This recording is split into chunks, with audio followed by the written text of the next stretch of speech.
Nah, karena kita mendukung kajian Kiai Himmat, mau tidak mau beban ini menjadi tambah berat, sangat berat. Akan mengalami resistensi yang sungguh luar biasa, di mana gelombang resistensi ini justru hadir, kita temukan, kita hadapi dari saudara-saudara kita sesama Nahdiyin. Itulah mengapa kita yang muda-muda yang mesti berkorban. Dan ketika dibully, jangan patah arang. Dan jangan pula mudah terprovokasi. Kalau di PWI Laskar Sabilillah kemudian kita nantang-nantang, ngajak bugocoh, kata orang Palembang, ngajak gelut berantem, orang nanti akan mengatakan apa bedanya PWI sama FPI. Kita difitnah yang macam-macam. Kita difitnah menyakiti ahlul bait Nabi. Ya kita nggak perlu tersinggung dan nggak perlu marah. Karena kalau kata ibu saya, sape tampe aderasi. Siapa yang tersinggung berarti dia merasa demikian. Kita ini dituduh telah menyakiti dzurriyyat Nabi, ahlul bait Nabi. Padahal kita nggak perlu marah dan tidak perlu ngambek. Nggak perlu muring-muring juga, langsung jawab. Perjuangan Wali Songo Indonesia ini justru berjuang dan bertekad menjaga kemuliaan nasab suci Rasulullah Sallallahu Alaihi Wasallam. Kita juga dituduh Wahabi dan Syiah belakangan ini. Kami adalah Laskar Sabilillah, pecinta Wali Songo dan para anbiya, pewaris peradaban Islam di Nusantara hingga berkibar bangsa Indonesia. Saya informasikan di awal bahwasanya perjuangan Wali Songo Indonesia ini baru saja dideklarasikan,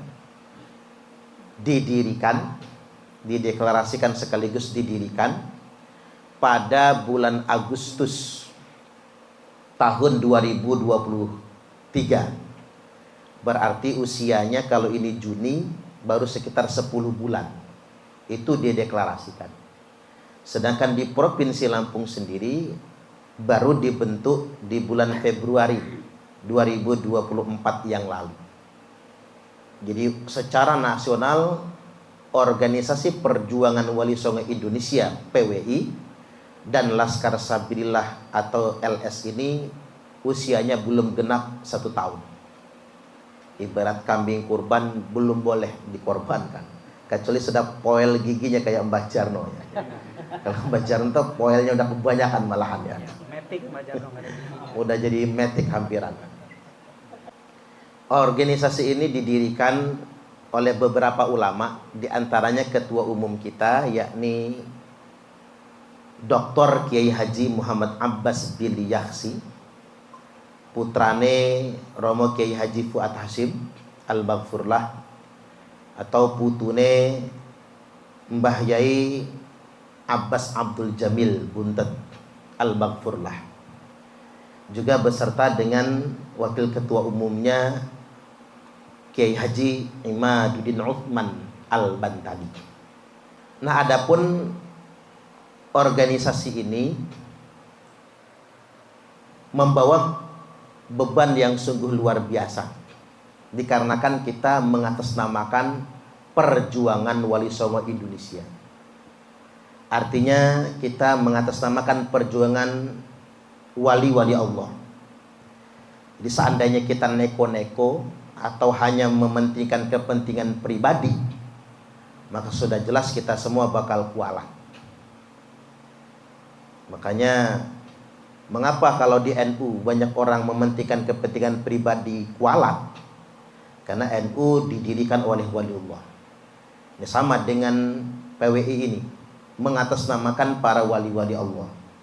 Makanya kita mesti rapatkan barisan, luruskan niat.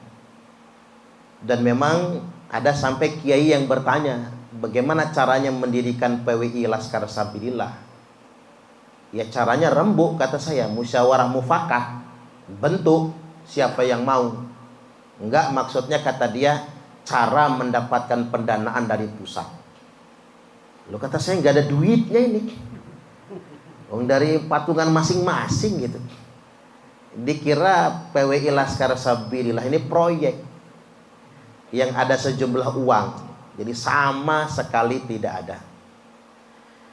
Nah, karena perjuangan ini berat, mesti modal sendiri, pengorbanan kita sendiri, termasuk yang kita lihat di depan ini jelas ini modal Mbah Jarno semua ini, yakin saya ya. Juga nggak ada sumbangan dari PWI provinsi, nggak ada. Jadi Mbah Jarno masih ketiban tahlil ini. Makanya tadi ketika beliau minta tahlil ya kita harus sanggupin, karena beliau sudah mengeluarkan cukup banyak dana ini untuk kegiatan hari ini. Yang kedua, berhubung kita ini mendukung kajian Kiai Haji Imaduddin Utsman Al-Bantani yang telah menyatakan bahwasanya nasab para habaib atau Bani Ba'alwi di Indonesia ini tidak terkonfirmasi sebagai dzurriyyat Nabi. Dan penegasan beliau ini tidak main-main. Satu, berdasarkan kitab nasab, di mana nama Ubaidillah itu adalah tokoh fiktif yang dikait-kaitkan dengan nasab Nabi. Itu bisa dibuktikan dengan tidak ada catatan nama itu selama 5 abad setengah lamanya. Yang kedua, berdasarkan kitab tarikh, itu pun terbukti bukan dzurriyyat Nabi, dan berdasarkan tes DNA. Nah, karena kita mendukung kajian Kiai Himad, mau tidak mau beban ini menjadi tambah berat, sangat berat, akan mengalami resistensi yang sungguh luar biasa, di mana gelombang resistensi ini justru hadir kita temukan, kita hadapi dari saudara-saudara kita sesama Nahdiyin. Itulah mengapa dihimbau agar yang ikut PWI ini yang terjun ke lapangan yang muda-muda. Mengapa yang muda-muda? Kalau yang muda-muda ini dibully, enggak apa-apa. Kalau Mbah Jarno sebetulnya enggak muda lagi. Cuman Mbah Jarno karena berhubung beliau ini preman tambah dukun gitu, jadi orang takut membulinya. Ngapura maksud saya, kalau yang terjun ke lapangan itu Mbah Yai Imam Syafi'i, ketika beliau dibully kan kita sakit semua. Makanya para kasepuhan ya jangan sampai terjun langsung ke lapangan seperti kita. Karena kalau beliau-beliau itu dibully, yang sakit kan ada jutaan santri. Enggak enak. Itulah mengapa kasepuhan-kasepuhan di Indonesia ini, di Nusantara ini, para masyayikh kita lebih kepada membackup, menasihati dan mengarahkan jalan kita. Saya ambil contoh misalnya Romo Kiai Haji Mustafa Bisri. Ya tidak mungkin beliau terjun seperti kita, tapi beliau yang coba kalau ada yang bengkok meluruskan. Termasuk Abuya Muhtadi Dimyati. Beliau adalah kasepuhan kita, tidak mungkin terjun ke lapangan. Karena begini, ketika beliau mengemuka ke depan ngurusin bab ini, ada yang membuli, jutaan masyarakat Indonesia akan tersakiti nantinya. Itulah mengapa kita yang muda-muda yang mesti berkorban.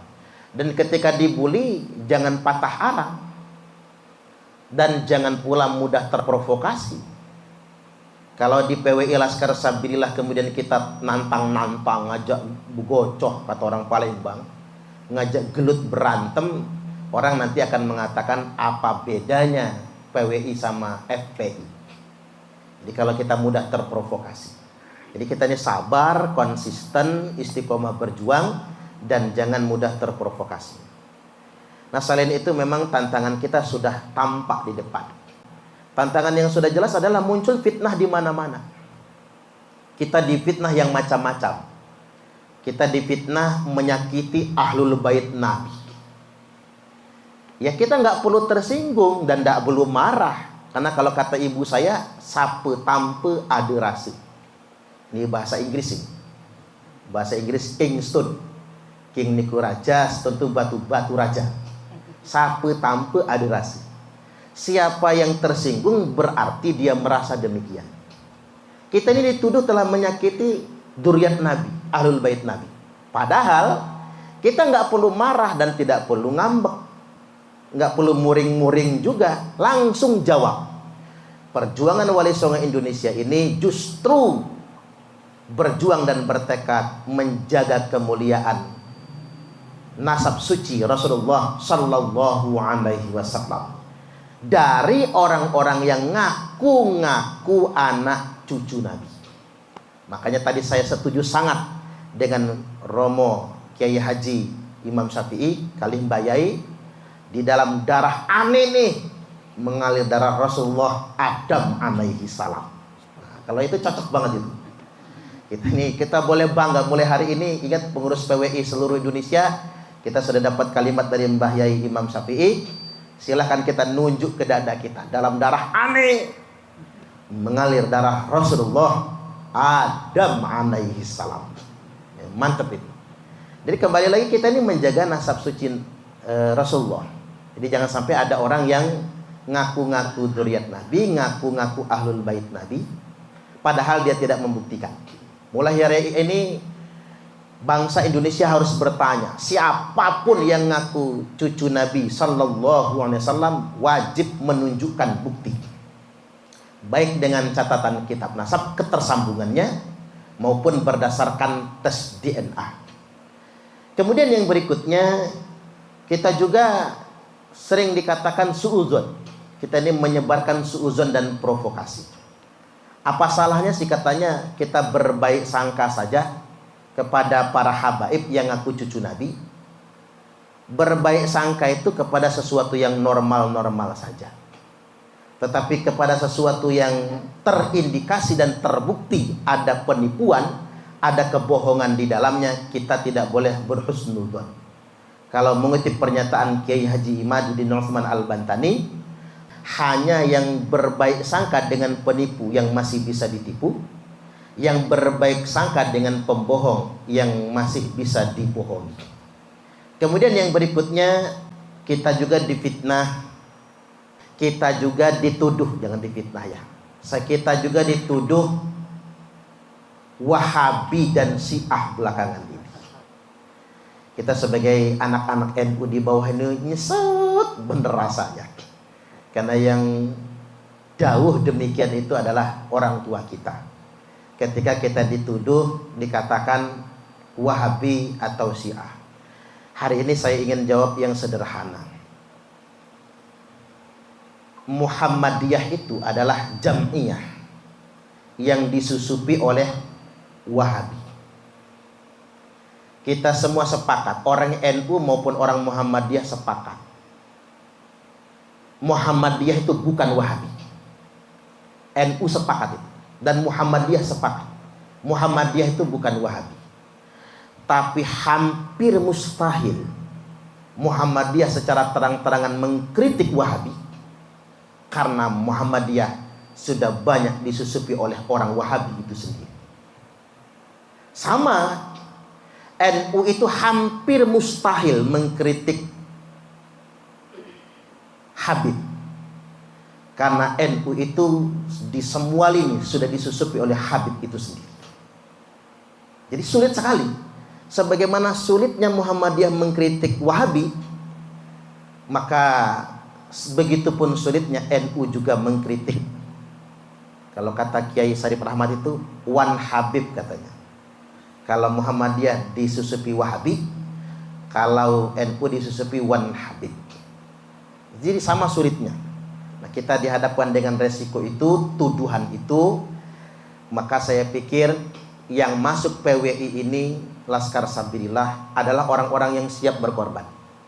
Kami adalah Laskar Sabilillah, pecinta Wali Songo dan para anbiya, pewaris peradaban Islam di Nusantara, hingga berkibar bangsa Indonesia.